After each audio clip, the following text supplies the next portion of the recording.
Hello and welcome to the SciComm Spectrum podcast.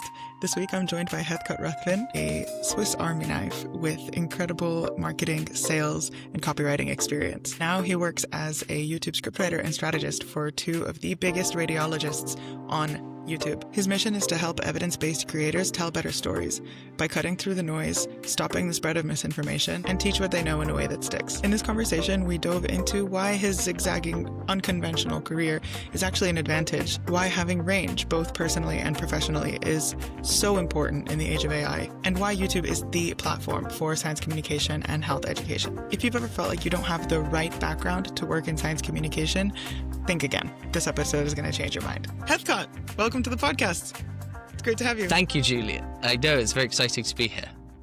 Awesome. I know that you've done so many different things, so I think a really great starting point would be maybe just give me like a quick rundown of the different things you have done in the last maybe 5 years or so, because you have quite a zigzagging career. Yeah, do you know that book Range? Have you seen that one that came out? It was quite an inspiring book about how actually having a broad range is a real asset in many different realms. Like with sports, Tiger Woods trained golf from a tiny age, but Roger Federer didn't even really focus on tennis until later on.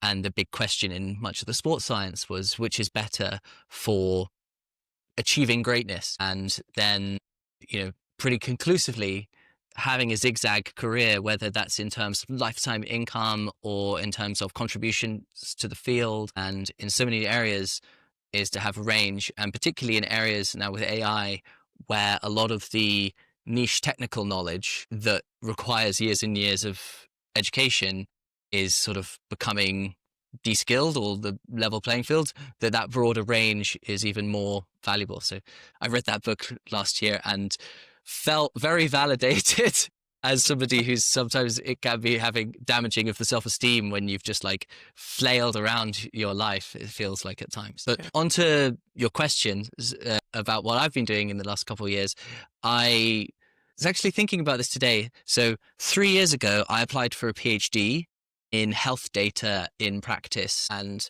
I was rejected. But in June this year, I had my first academic article published. And then last week, like one of the world leaders in that space of radiology and AI wrote like a several paragraph response to my paper on LinkedIn. So it was just one of those moments where like, wow, that's pretty epic. And how I got there was after being rejected from this PhD, my partner, who's a neuroscience PhD student, was looking for different jobs for me, and she found this interesting one working with this radiologist who is also a content creator, and he was hiring a kind of marketing and sales assistant. And I had various different marketing jobs, various different sales jobs, interest in health. So I stood out for him and started working with him, helping him with his YouTube scripts, doing all of his sales calls for his virtual MSK fellowship program, and writing his newsletters, social posts, managing his community, doing all sides of his business, which was amazing for me. And he became very much a mentor to me, Dr. Christoph Agton. And I co-authored the paper with him. Even with him, how that emerged was I helped him write a LinkedIn blog, which was taking quite a controversial viewpoint among radiologists about AI actually, and what its impact might be for radiologists. And then a journal editor said, wow, this is great. Would you turn this into a comment piece?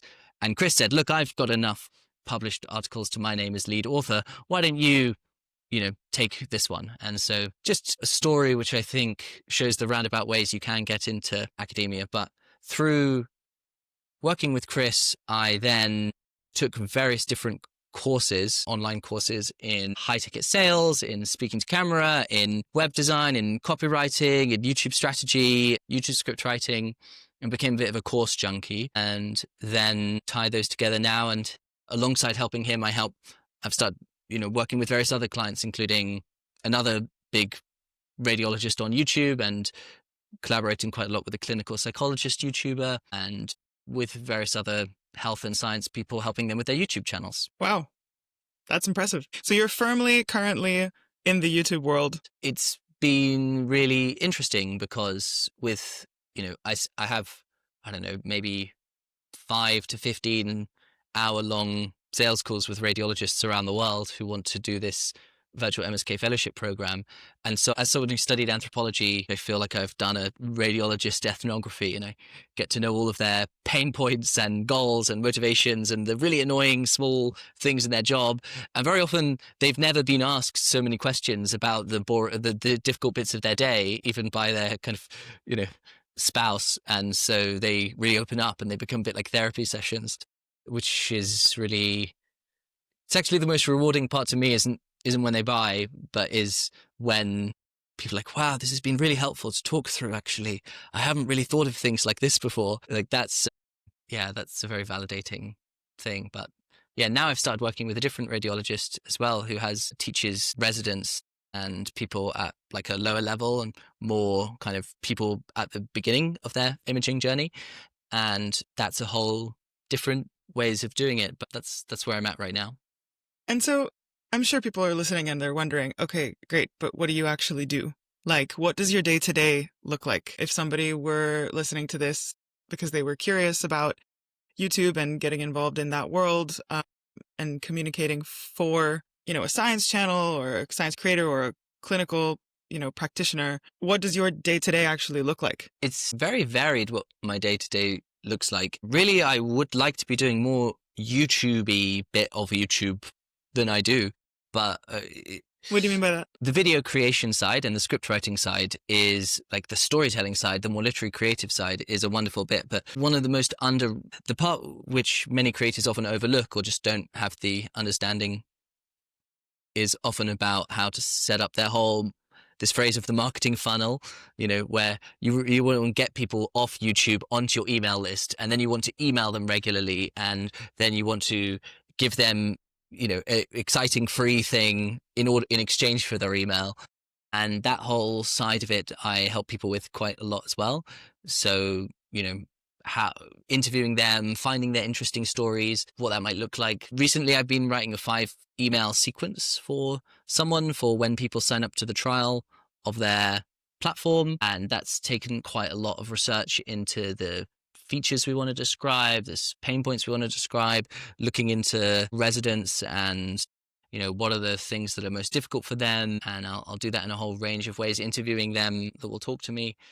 And then, I might have some sales calls. I'll respond to various people in different communities, kind of community management, watching videos, taking notes, brainstorming, talking to my ChatGPT on voice mode as I go for a walk. It just looks like me at a desk, but in terms of what I'm doing at that desk, it can be quite varied.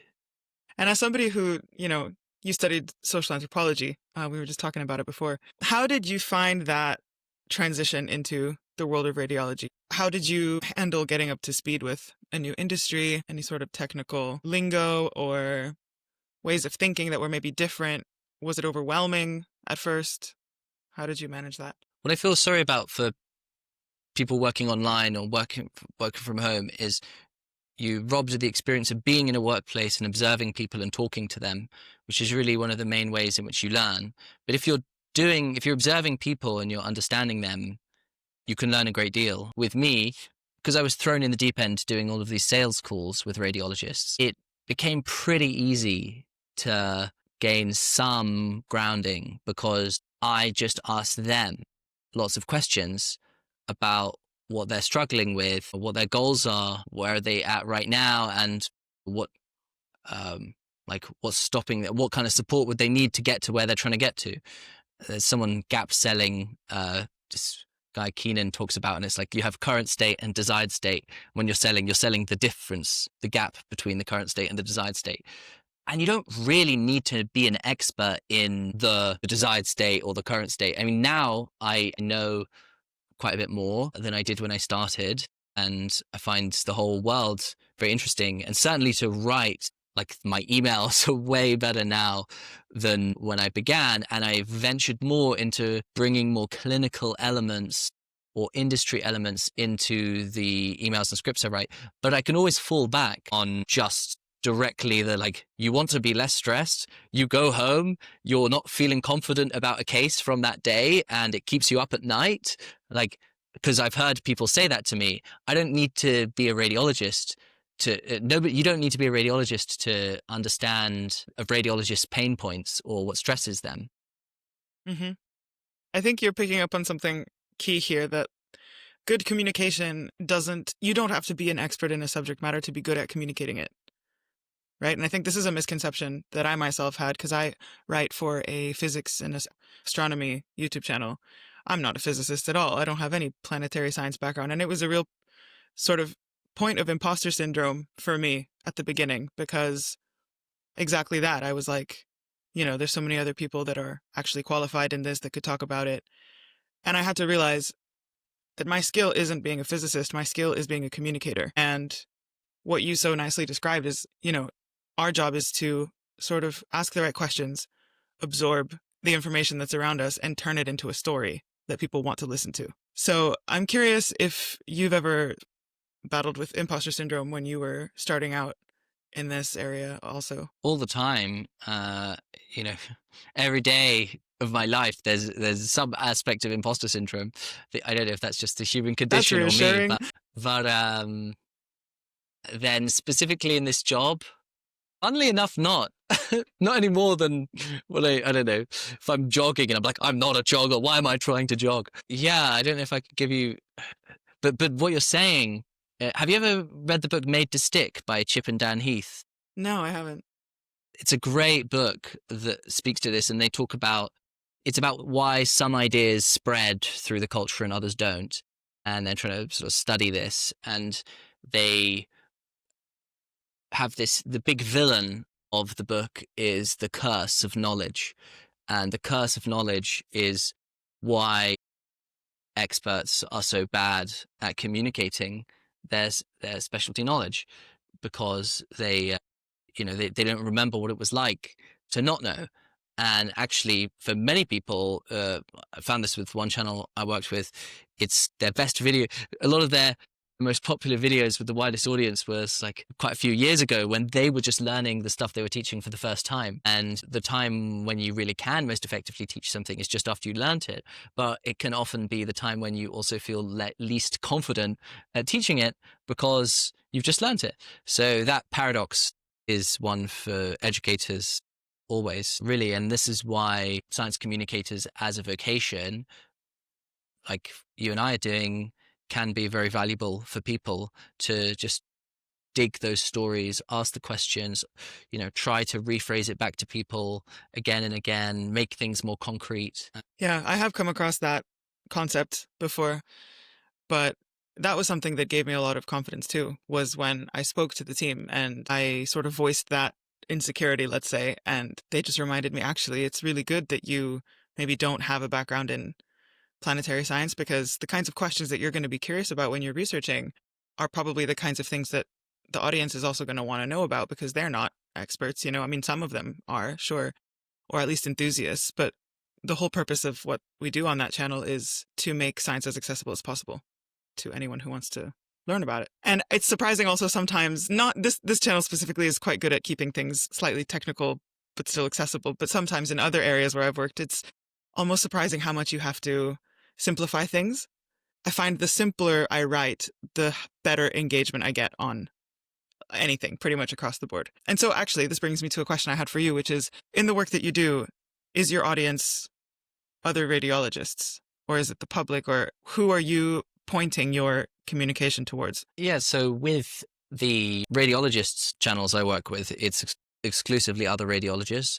With the clinical psychologist that I'm a close collaborator with, it's the general public. But with health channels, it's interesting. I wrote something on my LinkedIn that there was 3 different types. There's health channels for the general public, the broadest possible people, maybe like Dr. Mike. Health channels for patients. There's that Dr. Liz Rodian, a great breast cancer surgeon who had breast cancer herself, and she makes content for people going through breast cancer as an expert, helping guide them. And then there's for the kind of work I mostly do at the moment, which is for other medical professionals, whether they are GPs or medical students or other experts trying to gain subspecialty knowledge. And it can be quite challenging to repel the wrong kind of audience, which you do need to do a bit. Like, we'll get loads of comments from patients saying, please read my scan. And, people with those conditions who are looking them up on YouTube and trying to learn everything they can. And, that's a challenge of trying to kind of, really frame your content as no, this is for radiologists. But in terms of the simplicity of language, that's true across all of them. And it's always a balance. You have to calibrate yourself to try and speak like an expert, but an expert off guard, off duty, in the pub with their friends, the way they might casually speak to others, rather than in a lecture hall, creating some of that parasocial connection, maybe being a bit unfiltered. And there's a real hunger for that online. Like, I don't know, do you know Healthy Gamer, Dr. K? Have you come across that channel? Oh my goodness, yeah, he popped up on my feed like 4 days ago for the first time ever, and I was having a drink with a friend last night, and he pulled up his phone to show me something, and he was on his homepage also. He is a great example of how, he really does not simplify things that much. He does a good job, actually. Like, he does make things as simple as they can, but he doesn't water things down. He uses the clinical terms. He's a Harvard-trained psychiatrist who treated game addiction, and he then was like, this is messed up that none of my that someone has to pay me like $400 an hour for me to see them, which is 0.0001% of people with gaming addiction know I exist or would come to me. And so he went to Twitch, where there's many gamers, and just started doing like 10-hour Twitch streams talking about mental health and often gaming and talking to other gamers, and really, blew up. And it's doing a wonderful service to this underserved segment of people. People didn't want from an expert, from him, them to simplify things down too much. And I had this with my clinical psychologist collaborator as well, Dr. Ali Matu, who is a PhD from Columbia University, and had a practice. But people, when he would try to simplify things down too much and do sort of like medical educational helpful videos, be like, look, we don't want this from you. Like, we know all this stuff. We've got the standard guidelines. We want you to kind of be a bit more unhinged and just tell us what's what, and just like freestyle and talk. And I think that's what you see. There is a big desire for, you see it in Huberman, or Lex Friedman or whatever. There's a big desire for like experts talking in a unfiltered way, which can be, in the case of Huberman, Lex Friedman, quite problematic, to use that term. But because they talk about areas very confidently that they don't know anything about, and often say things which are quite scientifically dubious. But that aside, I think the general principle, and say like Dr. K is a good example of someone that does that, of just, you can treat your audience like they're very intelligent and talk to them, but you should do so in language which is very concrete, not abstract, in language which is emotional. It's not just about being simple as well. It's about like being emotional and human and personal. Like, one of the comments, actually, I just looked it up when I was talking about Made to Stick, because I remembered it, which they loved, is they were talking about abstract language that experts use. Like a teacher might say like developmentally appropriate metacognitive skills. And like, if you use a term like that, no one's going to understand you or care, even if they do understand. But the best one was doctors who say idiopathic cardiomyopathy, which just means something is wrong with your heart and we have no idea why. But they say, idiopathic cardiomyopathy, and this kind of thing is say in the report. And that's that type of abstraction rather than, something more grounded. So I don't really know where I was going there, but this issue about simplifying things, I often see people in copywriting, and I often do it myself. I use the Hemingway editor. I ask ChatGPT, can you put this in language that an 8th grader would understand? And I do that, but I then push back against it. And I find myself like reinserting sometimes the more like, I don't know, juicy, dense concepts that people will often, that will often like wash out. And I actually know from watching some of your videos that you've scripted, they are quite dense and scientific, and they're really I wouldn't consider them simplified, but then I'm not an astrophysicist. We shouldn't assume the audience is dumb. Like, you should always assume the audience is smart, will put things together themselves, will go search deeper if they want to. And what you made me think of when you were talking about how there's a hunger for experts being sort of themselves and unfiltered. That's great if you're an expert, but what if you are a person who is maybe not an expert, but you are sort of like the communicator in the middle? You are maybe the marketer, or you are sort of public facing in some way on that person's team, for example. Where does that fit in this new sort of trend of content? Do you mean in the sense, say, I can speak for myself. I'm not an expert in that I don't have a PhD. I'm not a doctor. I'm not a scientist, but I have, worked at a poetry publisher for a long time, different literary jobs, different events organizers, different copywriting, different sales. And I have taught creative writing. And then I know for experts out there that there's a great hunger for, I can coach them to get over get out of their own way in terms of being a bit more unfiltered. Or, experts are often really worried. Academics are so worried about what other academics will think of them, being unprofessional, being overwhelmed for that. And it can be very paralyzing. And often they don't know how to organize the information that they have in an engaging way, or what's appropriate for them to share or not. And that there's a real huge value in being able to do that. That is actually something that got me onto the YouTube piece, which I think would be valuable for anyone who wants to be a science communicator, or why YouTube a bit, to sort of jump ahead, is I did this course with this great guy, Wes McDowell, that I'll forever be grateful for, Wes McDowell's marketing YouTube channel, because the night before I had my interview with Chris for that job, I watched his top things for digital marketing to do in 2023 or whatever it was. And he listed 5 things. And then in the job interview, I was like, well, the 5 things I think would be good to do are, and just sort of listed the 5 things Wes said. And he was like, that sounds great. You're hired. Then later on, did a course with Wes and gave him a testimonial. And so I got a 15-minute call with him. And I was saying, look, here's my situation.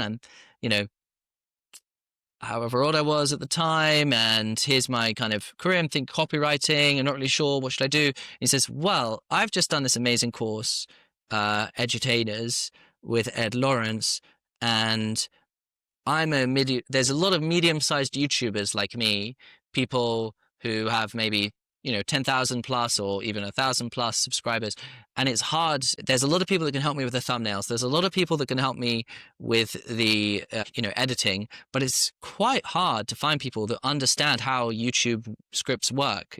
There's a lot of medium specific techniques and ways of doing things that it's just a challenge to do on your own. And it's hard to find people who are skilled at that. And if you could get good at that, then there's a lot of people like me that would find that a very valuable skill, and it's an underserved market.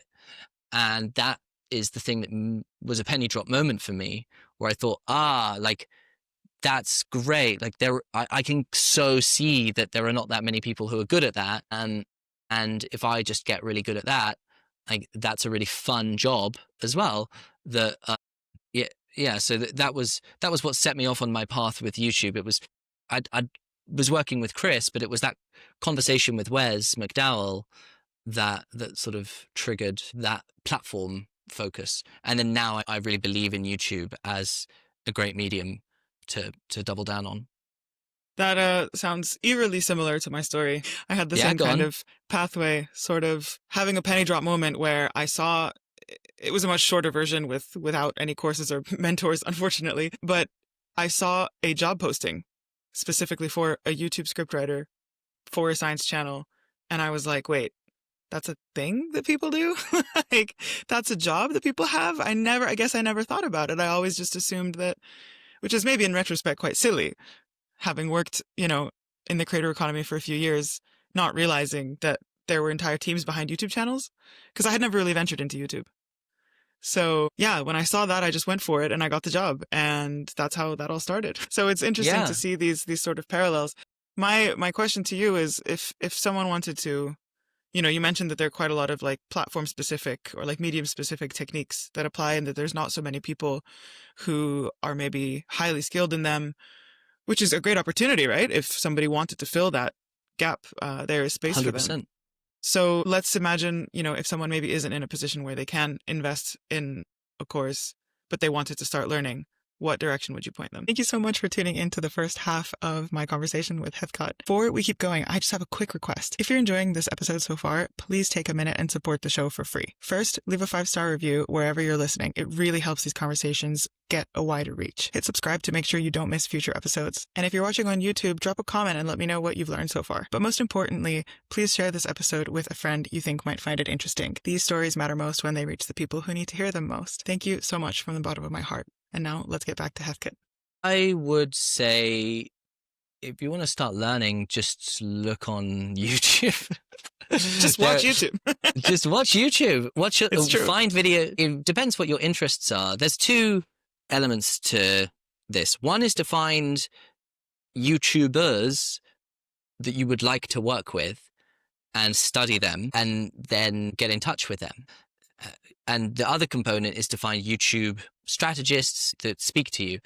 George Blackman is a great YouTube scriptwriter. Ed Lawrence is a fantastic YouTube strategist who's really just incredible. He's been very influential on me. Jay Clowes has that, Creator Science podcast where you can see interviews with many different people. Colin and Samir, it doesn't really matter who. It just finds people who speak to you and whose frameworks just click with your way of thinking, and then apply some of those frameworks to some of these YouTubers' content who you enjoy. And a piece of advice I got from Sean from Copy That, which is a great copywriting collective. They have a good YouTube channel. If you're interested in copywriting, check out Copy That. And he was saying, do work on spec, say, look, I message people, say, I love this video you've done. I couldn't help, feeling like, say something that was great about it, but then say something that you think could be improved and an idea of how it could be improved. And then maybe just write them a new script. Say, so I wrote you a script. I redrafted how I would have written this script in this way. If you like it, that's great. I was just doing it partly for, my own improvement. But, if you ever wanted to hop on a call or discuss working together, you don't have to be that actually indirect. It depends what's authentic for you. If you're desperate to work for them, maybe you should say. But that is a great way of practicing, networking, messaging other people who are doing the same thing, but also, messaging the kind of people that you'd like to work for and just thinking about what that might be. That is a way that I know from, I've not done this myself to be totally transparent, but that's something I know from creative friends that other people have done for them. And, that's what's cut through the noise. So I'd say, what I have done is spent a lot of time researching on YouTube. I spend a lot of time watching YouTube videos from a wide variety of creators and taking notes, and I get a little bit into analysis paralysis, and I have way too many spreadsheets of different outliers and my comments on them and things like that. But that I digress. I can imagine that applying this advice can feel intimidating, to say the least, for somebody who's never done this and who might feel that imposter syndrome we were talking about earlier of, I've never written scripts. I don't have a portfolio. I don't have experience. Why would they listen to me? If I message this really well-established person who's all well-connected and successful in the creator world, in the YouTube world, why would they pay attention to my message? Why should I spend the time making this script if it could just lead to nothing? And that can get demoralizing over time. If you do it a few times and you just hear crickets, do you have any thoughts or words of encouragement or rebuttals to that standpoint? I'd say, first of all, it's not that hard. Download a Chrome plugin that allows you to get a transcript of the YouTube videos. This has been a great change in my workflow, in my life. I actually increasingly don't even watch YouTube videos. I just get the transcript. I put it in ChatGPT and say, can you tell me the main points? Like, Life hack. Saves me a lot of time watching videos that I would otherwise be like sifting through. But that aside, find a small creator who's got a few thousand subscribers. I guarantee you nobody's watching 10 of their videos and then messaging them saying, look, I've watched all 10 of your videos and I think this is amazing what you're doing. I don't think anyone else is doing that. Compliment them. People love to be seen and just spend some time. There's one book I read called The Common Path to Uncommon Success, which was, I listened to the audiobook of it, and he really emphasized about doing this side of just like finding a list of your top 100 ideal clients. Start with 5 and just watch all of their content, follow them on all social platforms, like all of their stuff, comment on all of their stuff. It's just consuming at this stage. It's probably what you're doing anyway. So it shouldn't, it's the bar is low and the ceiling is high. And people are people at the end of the day. The other person on the receiving end of this is just another person. So they're going to feel exactly how you'd feel probably if somebody were to message you about what you'd been pouring your heart and soul into for months or years. I asked Chris why he gave me this job from the other people that I'd spoken to. And one of the first explanation he gave is because out of everyone, you did the most research. So that was, and I didn't do that much research. So it's not like I watched every single one of his videos. I watched 10 5-minute videos. Doesn't take like kind of going, okay, yeah. And then I watched a few like top trends of the year videos. Okay, yeah, take some notes. I wonder how I could apply those trends to this. Well, that's a cool way I could do it. So, Chris, this is me on the thing. I've told him this, so I don't.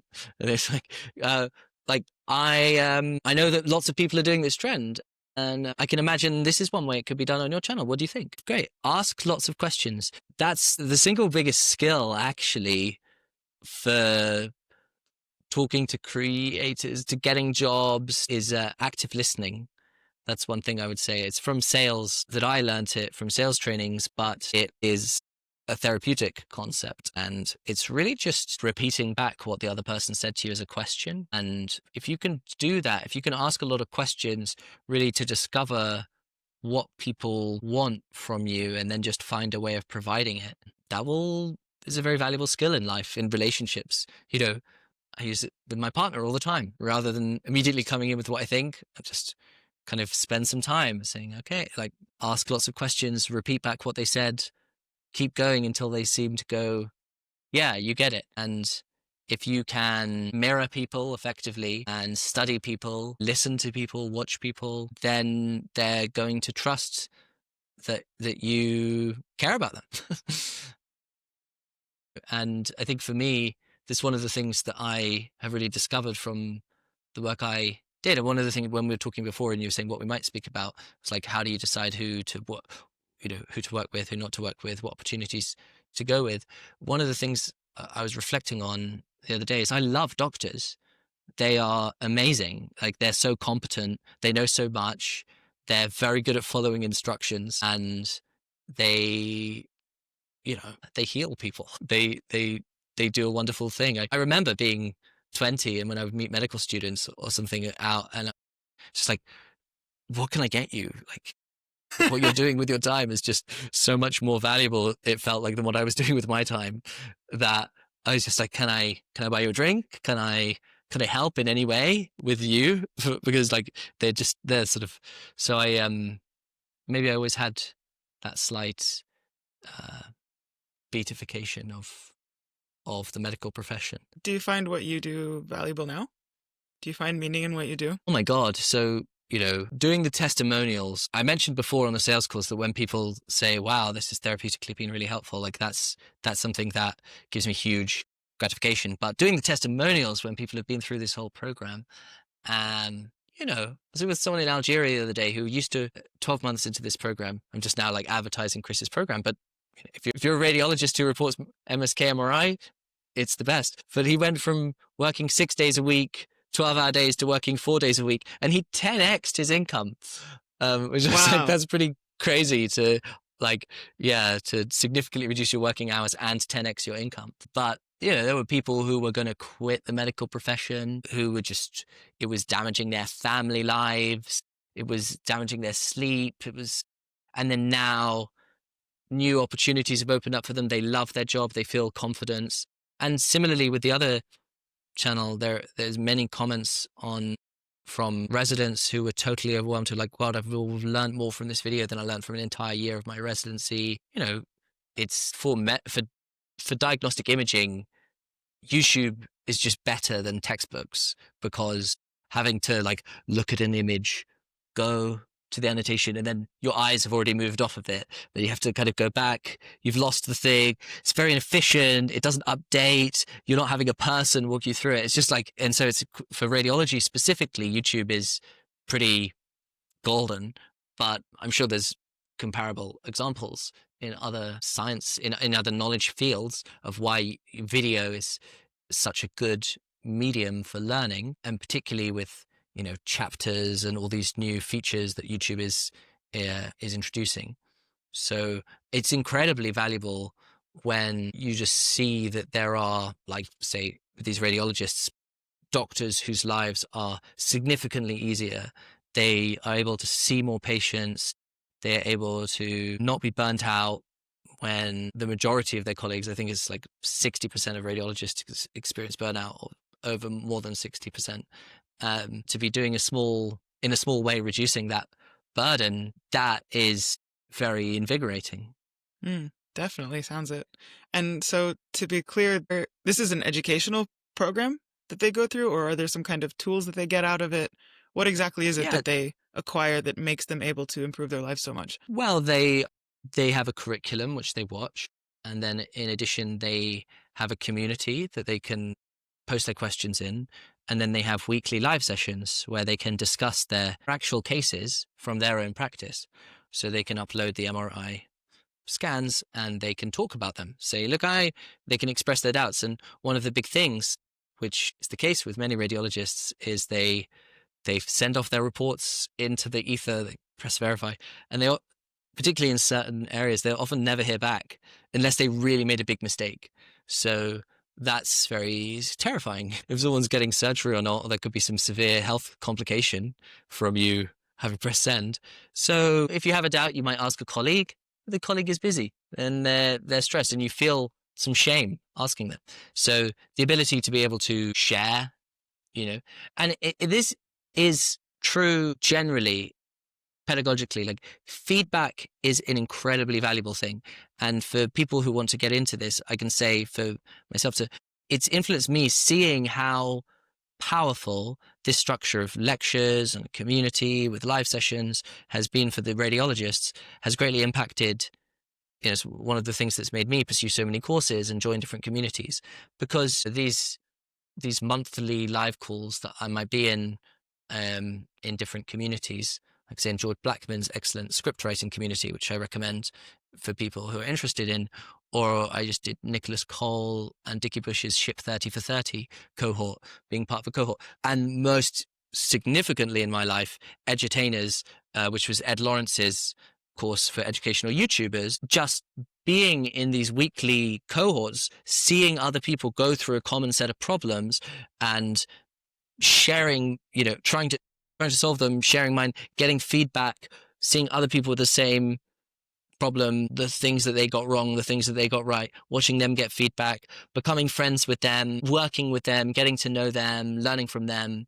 That's been the most life-changing structure for me. And I would really encourage people just to seek out certain online education. And I know cost can be an issue, but I'm a convert to it. It's really changed my life. It's the thing that I most wish in a way I'd done years ago. I really see, and it's something that I hope I'll continue doing for my entire life, some component of coaching, tutoring, being mentored, being in cohorts, being in learning communities, because it just expands what's possible for you. And it's a great way of meeting other people as well. Absolutely. And I think, you know, we talk about science communication and we think about it in terms of kind of the buckets you mentioned before, you know, general communication to the public, or communicating from experts to experts, or clinicians to clinicians, or from academia to industry, or from industry to the public, like so many different variations of who is talking to whom. But actually a very, very valuable circle of communication is with your own peers. right? Because you can access that kind of the feedback you were talking about, but also the third mind, this idea that you can get better ideas by bouncing things with another person than either of you could ever get on your own. So I think it's a really good point that you make there. Yeah. There's one who's call it the dialogic imagination. It's that you think in dialogue, so it's like you don't think in monologue. Yeah, that's what was the thing you said? The third mind. Mind. Yeah. Same kind of thing. Hmm. I hadn't heard that before. Years ago, I went on a writer's retreat as part of like a school thing. I don't know, it was like an optional thing you could sign up to. And we had like a writer in residence, and he was giving us different techniques of how you can write. If you have a story to write, it's very rare that you sit down and you start at the beginning and you write and you finish and you go all the way to the end chronologically. And he gave us different like techniques of how you can break it down, how you can order it, how you can approach it, both actually in terms of sitting and writing it, for example, in chunks and then reorganizing them, or more conceptually. And the third mind is the only one that I really remember. Yeah, it's an interesting tension, that because there is sometimes certain creative projects, it's good to not talk about them while they're kind of in the oven and they need some work, and just there is this like deep, sometimes it is good to just shut yourself off, shut your phone off, go and create. And other times as well, particularly professionally, I think being part of these communities, it just also gives you lived experience of what it's like to do the thing by interacting with other people who've done the thing. And so pricing is a really good example of this, that it's so scary pricing stuff when you're just on your own. But if you can have even like one other person that you buddy up with, that's what I did with Dr. Ali Matu. Like, we met in Edutainers, and then we have been meeting weekly, since beginning of 23. And it's just, and I also, I met with one person, Virginia, I forget her surname, but she does a medical writers community, and she's a pharmacist Virginia, I think, so YouTube channel. And she, has these amazing health creator networks like a Discord and a WhatsApp group. Just joining them and seeing other people, seeing like these are people who are doctors who are trying to figure this out, and I can sort of be part of these little WhatsApp groups trying to give some feedback on their ideas and their questions that they're having. And it just makes it real. Like, oh yeah, I can see that if you're a hip surgeon, it's a great idea to have a YouTube channel, because even if you just invest a little bit into doing that, finding someone to help you, if you get one extra, client a year, it will more than pay for the investment. And just you also have such a clear, it's almost impossible for you to not succeed if you have a very clear structured system of knowledge already, where there's like you know all of the main questions that people are going to have. They're like, okay, I'll just make one video for each of those questions, and they'll kind of link that. And actually, for two of the clinician creators I work with, their channels emerged from either seeing clients, and so much of the session time would be spent just educating rather than treating. And so it saved time to just make some videos that you could send them, so that you can spend your valuable one-on-one time doing the treating rather than the educating. And so uploading those videos, and then actually there's lots of people who want that. And, or with one of my radiologists, it's like he got sick of giving the same orientation lecture to medical students when they were on their radiology rotation. So he's like, I'll save my voice, I'll just record it, and then it goes online, and now suddenly it's got 1 million views, so, and people all over the world finding it very helpful. So if you have any like repeated part of your practice as an expert, which you will, that's kind of the definition of having expertise, that you've done a thing over and over again until you're really quite good at it, then just identifying what those are and how to frame them, you kind of can't go wrong. And there's such a gap in evidence-based experts rather than just kind of there's a lot of craziness out there. There's a lot of crackpot claims. And YouTube, probably more than other mediums, biases in favor of evidence-based creators and tries to invest in them and help them grow more than, say, TikTok or Instagram. And so, yeah, that's one of the reasons as well why I feel a fondness for YouTube as a platform, as a community in that way. One final question as we're coming to the end of the episode. We've talked a lot over this last episode about video content from experts, from non-experts supporting as communicators. Where does misinformation fit in here? Where does misinformation fit in? And do you think that AI is going to help or hinder progress at keeping truth in the middle of all of this? Like both? It's going to make everything worse and better? I don't know. There is it's just so wild to me that you get Sam Altman now saying things like, yeah, ChatGPT 5 is actually way better at medical information now. So it's actually, there's so many people whose lives have been saved because their doctor didn't find the stuff, but when they spoke to ChatGPT, solved it. Yeah, helped them identify it. It's like, I've heard that. The whole company policy is like, not medical advice. But now they're just like, we never get punished for anything. So let's just go. And then I saw a hilarious, do you see the thing about the first ever ChatGPT poisoning the other day? It was a kind of peer-reviewed article. I think it was one of the first ChatGPT poisonings in the medical literature, and it was somebody who got bromide poisoning, which gives you psychosis and hallucinations, because they wanted to reduce salt in their diet. So they said to ChatGPT, what is a good alternative for sodium chloride? And they're like, sodium bromide. And so they ordered like a massive sack of sodium bromide and started hallucinating, and they became psychotic. Oh my goodness.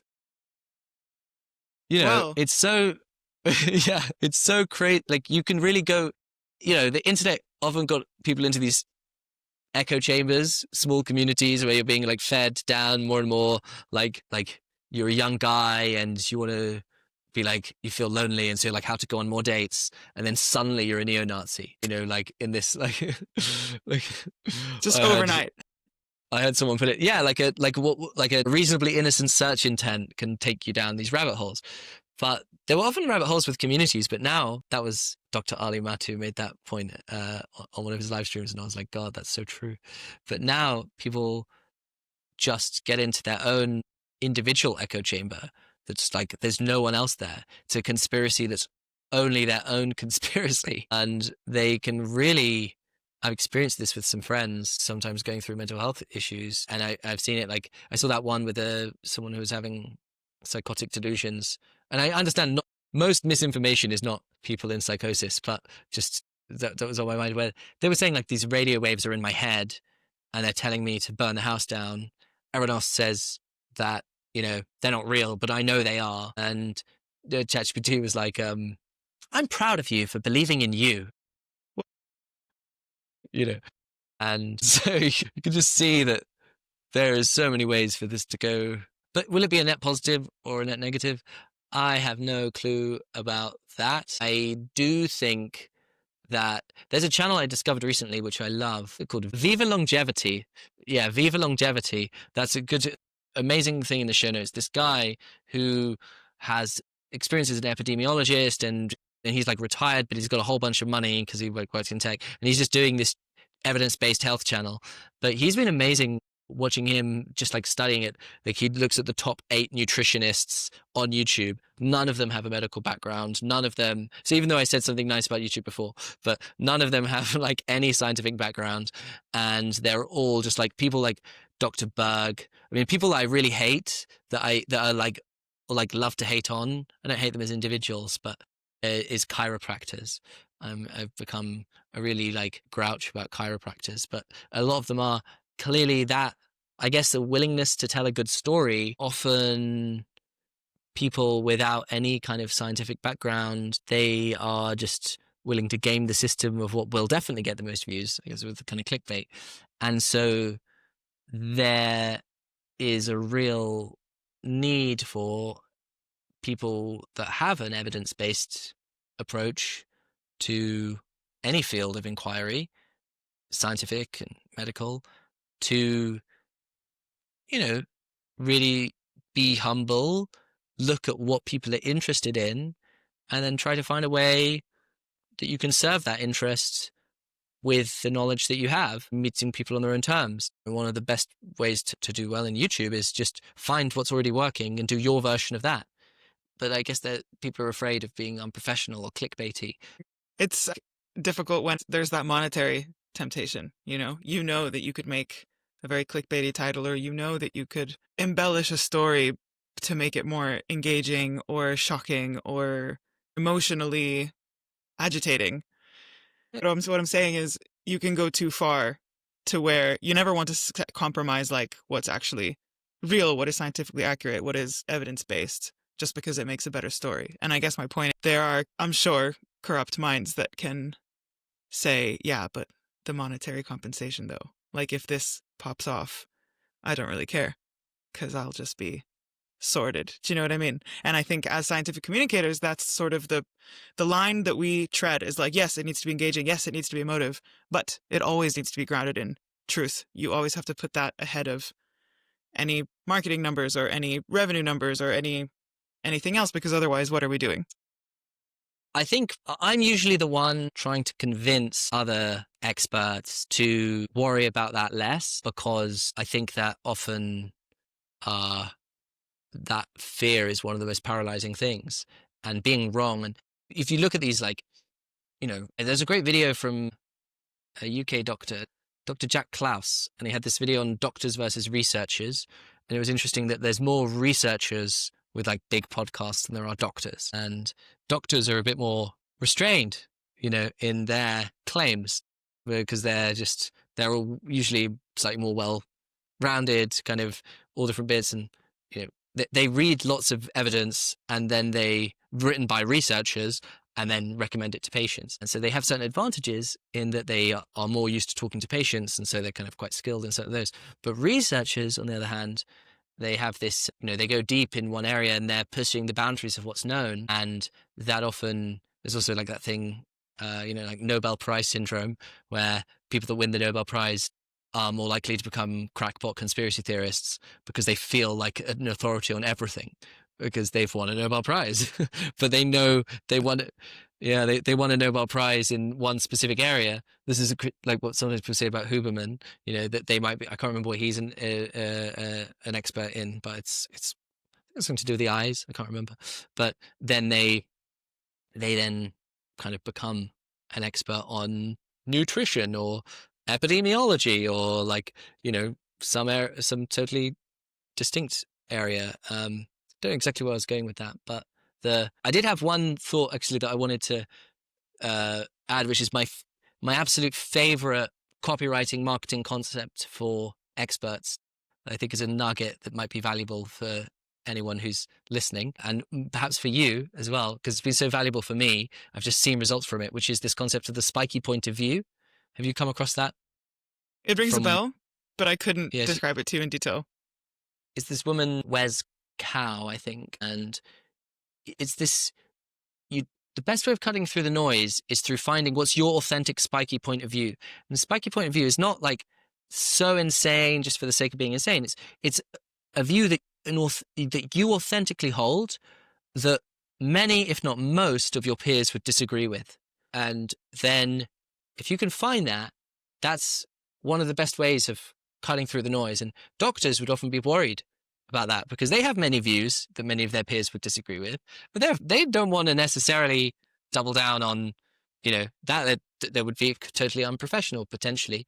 But the nuance on this, which I find helpful, is you don't necessarily have to be proposing spiky solutions, because it's not solutions as well that cut through the noise that people are searching for. It's a spiky take on the problem that is, you have more latitude to say, the real problem with medicine is, the real problem with radiology is, the real problem. An example from this that I was attracted to, it worked very well with my clinical psychologist friend, but then using it with the radiologists was, we had this blog called The Most Toxic Belief in Radiology. And the most toxic belief in radiology is that it's dangerous to even talk about speed because, people, you don't want your doctor to be really concerned with rushing. So it's not like it feels unsafe to even talk about speed. But many radiologists are burnt out. You do have to complete your work within a reasonable time frame, but that skill of being efficient is never taught. So it's like something that Chris wrote a book, Speed MSK, How to Report More Studies Faster, and he's really an expert in and knows a lot about. And on sales calls, sometimes I was talking to people, I would talk about speed and how much faster he can make people report. And they would say, look, I'm not interested in speed. I'm just trying to be good. That will hopefully be a natural outcome of me becoming more confident, but I'm not looking for speed. And so I stopped talking about speed. I thought, okay, maybe people just aren't interested in that. It feels unsafe to them.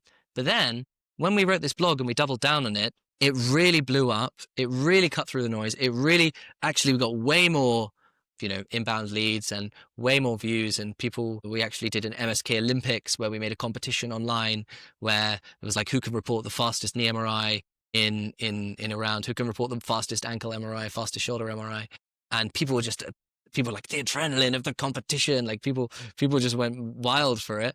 And I think it's just become one of my core beliefs that I heard someone else say it, the two best questions to start off for a content creator is this: what's one belief that you hold that most of your peers, or at least many of them, would not?